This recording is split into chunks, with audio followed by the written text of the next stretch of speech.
नमस्कार, मैं डॉक्टर हायसन पालजोर हूँ, सीनियर कंसल्टेंट इन मेडिसिन, अमृता हॉस्पिटल्स फरीदाबाद। आजकल के ज़माने में हर जगह जब आप जाते हो लोग कहते हैं हम स्ट्रेस में हैं। स्ट्रेस तो है, लेकिन स्ट्रेस है क्या? एक होता है अच्छा स्ट्रेस जो हम सबको होना चाहिए और एक होता है बुरा स्ट्रेस। अच्छा स्ट्रेस ये होता है कि जब हमें किसी एग्जाम के लिए जाना है और हमें पास होना है, हमारी शादी होने वाली है, वो भी एक स्ट्रेस है, लेकिन वो भी अच्छा स्ट्रेस है। हमारा बच्चा पैदा हो रहा है, वो भी एक स्ट्रेस है, अच्छा स्ट्रेस है, उसको हम यू स्ट्रेस कहते हैं। और एक होता है जिसको हम डिस्ट्रेस कहते हैं, उसको हम मान के चले कि बुरा स्ट्रेस है। ना, किसको स्ट्रेस नहीं होता है? हमेशा स्ट्रेस होता है, लेकिन हमें क्या करना है? अगर हम इंडस्ट्री में काम कर रहे हैं, अब हमारे कारण क्या हो सकते हैं स्ट्रेस के? एक होता है कि हम शिफ्ट्स में काम करते हैं, तो हमारा जो एक्चुअली साइकिल ऑफ लाइफ है या हमारे सर्केडियन रिदम जिसको हम कहते हैं, जैसे सुबह जागना और रात को सोना, वो थोड़ा सा डिस्टर्ब हो सकता है अगर हम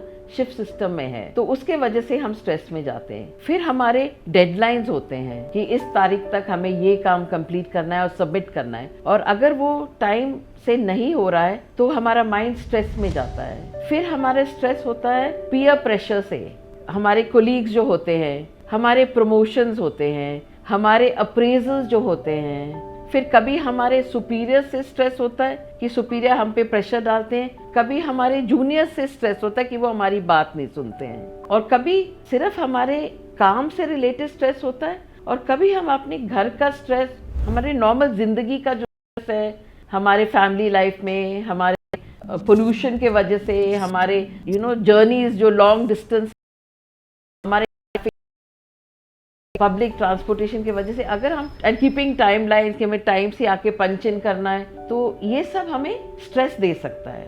मैं ये सोचती हूँ कि सबसे पहले हम लोग इंडस्ट्रीज में काम कर रहे हैं, हम जो सुपरवाइजर्स हैं, अगर हम आइडेंटिफाई करें कि हमारे कोई भी में कुछ चेंज है उसके बिहेवियर में, जैसे कि पहले फर्ज करो कि बहुत हंसमुख था, डेडलाइंस रखता था, और अब नहीं कर सक रहा है, लोगों से मिल रहा जुल रहा नहीं है, चुपचाप बैठा हुआ है, कुछ बदलाव हमने अगर देखा उसके लाइफ में, तो हमें अलर्ट होना है कि इसको क्या हो रहा है, क्या ये किसी वजह से डिप्रेशन में जा रहा है, क्या इसके ऊपर स्ट्रेस है। तो हमें वो आइडेंटिफाई करके हमें उससे बात करना है, तो कि हमें पता चले कि व्हाट इज द प्रॉब्लम, कि हो क्या रहा है। एक तो ये है। सेकेंडली, इन हाउस में हमारे लिए बहुत ज़रूरी है कि हम किसी साइकोलॉजिस्ट से कनेक्ट हो। हर इंडस्ट्री में इंडस्ट्रियल साइकोलॉजी, अब इंडस्ट्रियल साइकोलॉजी एक सेपरेट स्पेशलाइजेशन भी है साइकोलॉजिस्ट, जिसमें वो हफ्ते में एक बार या हफ्ते में 2 बार विजिट कर सकते हैं, और जो आपके है जिनको हेल्प की जरूरत है, सबको साइकेट्रिस्ट के पास जाने की कोई जरूरत नहीं होती है। कुछ counselling, time management. Now time management बहुत इंपॉर्टेंट चीज है जब हम किसी भी प्रोफेशन में हो। जब हम सुबह आते हैं, फर्स्ट ऑफ ऑल हमारे जो टेबल है उसको डीक्लटर करें, इन एंड आउट। फिर प्रायोरिटाइज, सबके लाइफ में कौन से काम इंपॉर्टेंट है वो पहले हो, और फिर द अनइम्पॉर्टेंट थिंग्स। तो अगर हमने टाइम मैनेजमेंट कर लिया, आधा स्ट्रेस तो चला ही गया with the time management. Because time तो सबके पास है 24 आवर्स, 1 मिनट एक्स्ट्रा नहीं किसी के पास, और उसी 24 आवर्स में हम कैसे मैनेज करेंगे, और टाइम से आएंगे ड्यूटी पे और टाइम से जाएंगे। मैं क्यों बोल रही हूँ टाइम से जाएंगे? क्योंकि ये नहीं है कि कोई लेट गया कि इसने एक्स्ट्रा काम किया, उसने पुअर मैनेजमेंट ऑफ टाइम किया है। बिकॉज अगर सर या कोई भी इन्हें बोला है योर शिफ्ट इज 8 आवर्स या योर शिफ्ट इज 12 आवर्स, इसका मतलब इन्होंने कैलकुलेट किया कि आपका जो काम है वो 8 घंटे का काम है जो आपको करना है। तो prioritise your work and complete it on time. तो 8 घंटे के बाद जब घंटी बजेगी आप घर चले जाएंगे, स्ट्रेस नहीं होगा। और अगर आपकी ड्यूटी 6 बजे खत्म हो रही है और आप 9-10 बजे जा रहे हैं रूटीन में, किसी एक दिन ऑफ कोर्स कुछ एक्स्ट्रा डेडलाइंस है तो वो बात अलग है, लेकिन रूटीन आपने बनाया है 9-10 जाने के लिए, क्योंकि दिन का काम खत्म नहीं हुआ जो 8 घंटे का काम है, तो आप स्ट्रेस में जाएंगे। बिकॉज आप वहाँ घर लेट पहुंचेंगे, family life is disturb, children के साथ बात नहीं करेंगे, तो full stress. So to destress yourself, time, then timely, then identifying this with industrial psychologist, having a good relationship between your superiors, your juniors, उनके साथ अच्छा relationship रखिए, और कोई भी प्रॉब्लम होने से बेटर है अपने सुपीरियर से बात कीजिए। और जो मैं ये टाइम मैनेजमेंट का कह रही हूँ, ये बहुत इंपॉर्टेंट है कि हम अगर हमें टारगेट है कि इस डेट को हमें काम कंप्लीट करना है, तो हम जैसे घड़ी के 11 और 12 बजे के बीच में ना करें, पहले से ही करते रहे। तो लास्ट मिनट में ना करें, लास्ट मिनट में स्ट्रेस हो जाता है। जैसे बोर्ड मीटिंग होने वाला, हमें सर को प्रेजेंट करना और हम रेडी नहीं है, लास्ट मिनट भगदौड़ करें, नहीं,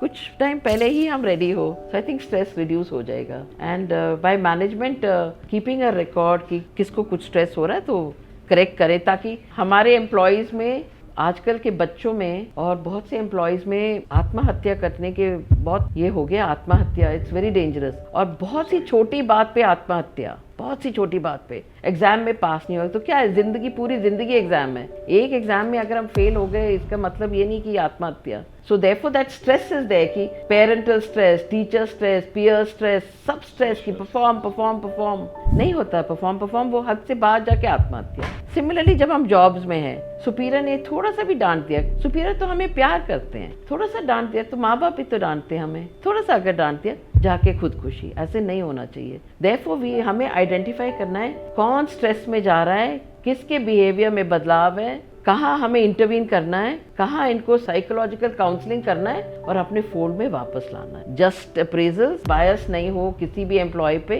और सबका काम अच्छी तरह से उनको क्रेडिट मिलना चाहिए। मोटिवेशन, जैसे सर ने कहा, थोड़ा सा भी अच्छा काम कर दिया हमारे एम्प्लॉय में, शाबाश बेटा, यू कैन डू बेटर। और थोड़ी सी गलती कर दी, नहीं वो नहीं, उसको कोई बात नहीं बेटा, शायद आप इस तरह से कर सकते थे, आपको कैसे लगता है, क्या यही चीज आप किसी और तरीके से कर सकते थे, ये बात हम कर सकते थे, भला कि बोले कि तुमने ये किया, कोई और अप्रोच है इस मैटर को सॉल्व करने के लिए, तो उसमें जो स्ट्रेस है उस बच्चे का, एम्प्लॉय का, वो कम हो जाएगा। And the atmosphere will be a very employ friendly atmosphere. मुझे तो पूरा भरोसा है Victoria is a very good place, because when you have leaders like sir and ma'am, there will never be a problem in that industry, ये तो पता है। तो I think yours, without interviewing any employ, I know, because when you see the top ना, कि किस किस्म के हैं top leaders, then you know कि जूनियर्स हैप्पी है और फ्री है बात करने के लिए अपने लीडर्स से। So I think I wish you all the best and I wish Victoria Industries the best. And once again मैं आपको थैंक्स देती हूँ कि आपने हमें इनवाइट किया यहाँ, and we would like to be associated with you. और अमृता हॉस्पिटल आपके लिए है, कभी भी आपको हमारी सेवा की ज़रूरत है, हम हैं हाजिर आपके लिए। Thank you so much. नमस्कार जी, आज विक्टोरिया इंडस्ट्री के अंदर हेल्थ कैंप लगाया हुआ है with the help of Amrita. उसका रीज़न बहुत सिंपल है। आजकल लोगों को हर छोटी छोटी बातों पे स्ट्रेस आ जाता है। काम हमेशा जब भी किया जाता है तो खुशी के लिए किया जाता है, स्ट्रेस के लिए नहीं किया जाता। पिछले दिनों इंटरव्यू देख रहा था कपिल देव का, उसमें भी उन्होंने बताया हम तो खेलते थे तो खुशी से खेलते थे, आज बैट्समैन खेलता है तो उसको बोलता है स्ट्रेस आया। ये अंतर है। काम को अगर आप पूरी टाइमलाइन में और अपने पूरे समय से पहले करोगे तो वो स्ट्रेस फील नहीं होगा, और आप उसको अनऑर्गेनाइज वे में करोगे तो आपको स्ट्रेस फील होगा। मैंने देखा है कि हम अपना काम, कोई 1 घंटे का काम 1.25 घंटे में करता है, 6 घंटे उसके पास कम हो गए तो उसको तो स्ट्रेस बन ही जाएगा, क्योंकि वो 24 घंटे का काम वो जो है 30 घंटे में भी नहीं कर पा रहा, तो उसको स्ट्रेस बनता है। और कई लोग हैं जो अपने 1 घंटे के काम को ऑर्गेनाइज वे में 45 मिनट में कर डालते हैं, तो उसके पास तो 6 घंटे फालतू हो गए। तो आप देखेंगे हमारे प्रधानमंत्री जी हैं, वो अपने काम को ऐसे ऑर्गेनाइज करते हैं कि उनके पास 24 घंटे ना होके 30 घंटे से ज़्यादा का समय, और हमारे पास 24 घंटे का भी समय नहीं बचता, वो हमारे पास 18 घंटे रह जाते हैं। तो 18 और 30 घंटे का जो फ़र्क है, तो वो ही दूसरे को एज दे के ऊपर ले जाता है। जो अपने 24 घंटे के काम को 18 घंटे में कर लेगा तो नेचुरली उसके बाद 12 घंटे फालतू हो गए और वो अपनी ज़िंदगी को आगे ले जाएगा। और एक इंसान है अपने को ऑर्गेनाइज नहीं करेगा तो ऑर्गेनाइज ना करके वो इधर वो स्ट्रेस में रहेगा, उसको बॉस से गुस्सा मिलेगा, उसको काम में कमी हो जाएगी, वो जाते इधर उधर देखेगा। ये आज हम देखते हैं यंग लड़कों को हार्ट अटैक आ गया, यंग लड़कों को बीपी बढ़ गया, यंग लड़के का शुगर हो गई, तो वो इसीलिए कर गया कि उन्होंने अपने को ऑर्गेनाइज नहीं किया। जब हम उनको जब देखते हैं, बताते हैं, तो फिर उनके ऊपर आगे फर्दर उनकी काउंसलिंग करते हैं तो अपने को वो ठीक कर लेते हैं, उससे दोनों एडवांटेज मिलते हैं। तो हम जितनी भी ये आजकल हॉस्पिटल है, इनके पास साइकोलॉजिस्ट होते हैं जो इन चीज़ों को हम उनके ऊपर लेक्चर कराते हैं, उनको बच्चों को सिखाते हैं कि भाई आपको काम करना है, स्ट्रेस नहीं करना है, काम को खुशी में बदलना है, प्लेयर में बदलना है, ना कि उसको प्रॉब्लम में बदलना है। इसलिए हम ये हेल्थ चेकअप कराने का यही हमारा मकसद रहता है कि हमें उनके बारे में थोड़ा जानकारी मिले। और उनको बच्चों को ये भी नहीं पता होता कि वो ऑलरेडी किसी डिजीज़ में चले गए हैं, ऑलरेडी वो बीपी में आ गए हैं या किसी तरफ ऐसी तरफ चले गए हैं। तो ये चेकअप होने से उनको ये भी ज्ञान हो जाता है और उसको अपने को मेंटेन करने का तरीका भी उनको सिखाया जाता है। तो इसलिए हम इन कैंप को मंथली और महीने में, साल में इसको ऑर्गेनाइज करते रहते हैं इनके साथ। Thank you.